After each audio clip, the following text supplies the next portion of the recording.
Good morning. You listen to FloorDaily.net, and I'm Kemp Harr. I'm down in Florida at the FEI Group meeting, and I'm with Phil Shrimper with JP Flooring in Cincinnati. Phil, how you doing? Doing great this morning, Kemp. How are you? I'm good. You actually have a merchant background, right? You know, I do, Kemp. Actually, years ago, I started out in the department store business and have kind of taken that whole philosophy into our showrooms and how we merchandise and deliver the experience for our customers coming into our showroom today. You've just redone your showroom, and it's really a place to be. Tell us a little bit about that. You know, showrooms are always a difficult thing, Kemp, when you look at it. We actually started this process about 18 months ago on looking at it and where do you start and how it's going to look and how does the whole thing flow in the end. And obviously today with the ever-changing product categories, how do you merchandise and put all those things into your showroom? The biggest thing we started off with was our lighting plans, our design plans, how we're going to merchandise, how we're going to deliver samples to customers, the whole process. But really more importantly, when you look at your showrooms today, customers are looking for the experience when they come in. They're looking at HGTV and looking at all these beautiful products that are being installed in homes. And when they come into showrooms, a lot of times is our showroom delivering that experience? Are they being able to see them in their environment, understanding the products, really kind of seeing everything that's available to them out there and getting the opportunity to be exposed to all the right and make proper decisions for their home and to make sure that their home looks like a home that they see on television today. Mm-hmm. How did you reduce the clutter? Because I think a lot of retailers get into the issue of letting reps come in and say, hey, you got to have this rack. Yeah, absolutely, you cannot do that. If you obviously let the manufacturers or your local representations come in, they'll set up racks. You'll turn your head one day and there'll be a new display in your showroom. That can't happen today. With B2B processes, things we have, merchandising, nothing goes into our showroom with obviously us not approving it ahead of time. But more importantly, in our hard surface categories, we have pretty much done away with all the hard surface manufacturers' display racks and kind of went to our own selling system. And that meant kind of partnering with our vendors, took a lot of effort on our part and their part also, quite a substantial investment, to come up with these new merchandising plans, to come up with ways to get away from those display racks, to really showcase the product. When they come in, I think in the past, you look at any display rack, either it be a tile rack or a hardwood rack or vinyl plank rack, you look at a clutter of 40 or 50 samples piled in there, it's really kind of hard for anybody to really visualize or get a good flow of the product. And today we have come up with our standardized samples, our standardized way of doing things, and it's really worked out great. Obviously you saw the photographs that we were looking at this morning. Did you model it after, a lot of times people say we compete with other flooring stores, but actually, we compete for the consumers open to buy dollars, so their disposable income. So maybe they're going to buy flooring, maybe they're not. They come in. Was there another retail store that you kind of modeled or look after? Well, you know what, Kemp, not really. I've got in my car one day, and it was kind of funny. I rode around to all the different tile suppliers in town and some of my competitors and walked into the showroom, and again, kind of looked at it from pulling up to the front door to looking at their lighting to looking to the merchandising systems, the products around the floor. And I kind of walked away shaking my head saying, nobody's doing it right. And I think at the end of the day, what we have done is kind of created our own experience for our own customers when they come in. And I think we've done a pretty good job at it. It takes obviously a large investment on our part and a lot of time. But once it's all done, it's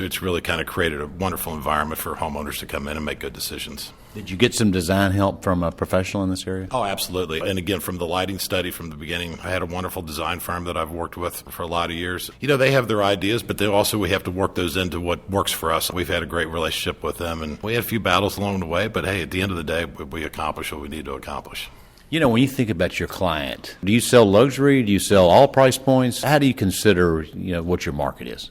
Well, at the end of the day, we've been blessed with a wonderful customer base. More importantly, we do a lot of new construction business, which is done off-site and a lot of times in selections. A lot of it's done internally with people coming to our showroom. But from a retail standpoint, we've been blessed with having a veteran clientele that's been coming into our showroom, who's looking for better goods. They're looking for things to be easy for them to make the decision with. They want to see what's new. They want to see what's innovative.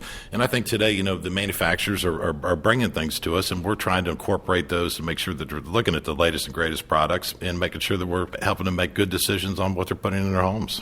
Did you have a budget for redoing the showroom, and did you stay within it? What's a budget count? It was funny. I counted up. I think we have something in the neighborhood of 1,800 light bulbs in our showroom. So so things have a tendency to get sideways pretty quick. But again, once you get started with it, you got to complete the process. I usually start with this question. I'll ask you now: how's business right now?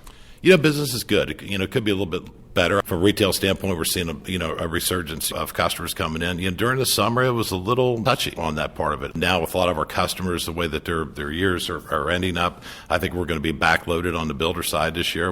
Right now, we're extremely busy, which is a good thing. Earlier this summer, it wasn't quite as busy as what it should have been. Again, it gives you an opportunity to do some house cleaning, do the things you need to do to prepare for that going into the future. We have done a lot of things to make sure that we're engaging our customers more, getting out there, trying to get ahead of things, looking out, with a pair of binoculars instead of looking at next week or the week after, especially from a production standpoint, looking months ahead of time to see what's coming at us to make sure we're being able to fulfill our capacities.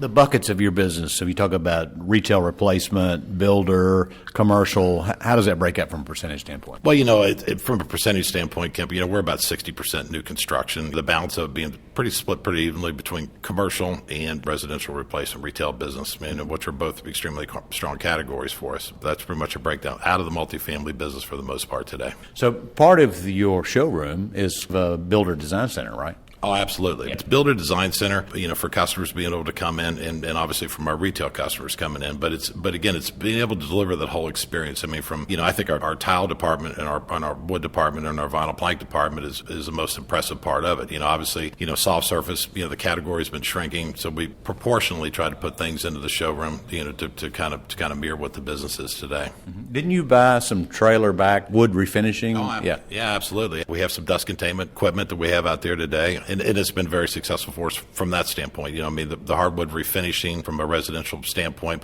and also from a new construction standpoint. We're still sand and finishing a lot of floors, along with the pre-finished floors that we're putting in today. Well, let's talk about flooring trends. What's selling today? Kemp, as you know, and I think everybody talks about it, is our vinyl plank category. Everybody still kind of scratches their head how much that has really taken off. And today there's so many different suppliers out there, and I think it's interesting when you even look at our Main Street carpet manufacturers who've been traditional or soft surface suppliers, today are really into the hard surface end of it. And sometimes I wonder, are these guys becoming more distributors of hard surface products than they are manufacturers? But obviously, coming from the carpet background, it's kind of sad to see that category shrink down a little bit. I think we're all wondering, where's this going to end up? Where is the bottom in this industry? I think today you're seeing some new innovative products come out of it. I think you probably saw last night at our expo show here, Dow Tile coming out with new products. David, even if we're seeing Click Tile, the new Revo Tile product they come out, which I think is a very interesting product. But yeah, the hard surface category in general is big. It really is. Even in lower levels of homes, Kemp, they used to be carpet. Now we're seeing vinyl plank. Now, Phil, how do we avoid this race to the bottom? Kemp, that's a great question, and I think that's the $1 million question for everybody. When we look at vinyl plank today, I think the only two people who aren't selling vinyl plank today are our pad manufacturers and our adhesive manufacturers. Phil, don't give them the idea. Well, I'm not giving them any ideas here, but I think, Kemp, at the end of the day, it's really kind of hard to sift through and navigate that whole category. We're getting our arms around it. Where this thing's going to end up is going to be anybody's guess, but it has been a game changer for our business from a product standpoint, from an installation standpoint, and it's hurt our other good categories. We could use a few luxury brands out there, couldn't we? Absolutely. At the end of the day, we look at what is selling. There still are some luxury brands out there. The better end goods, always going to be a market for the better end goods, these categories of luxury vinyl. But yes, I think, having those brands out there, having more better luxury goods out there for customers to be exposed to and having the opportunity to put them in their home is key going forward.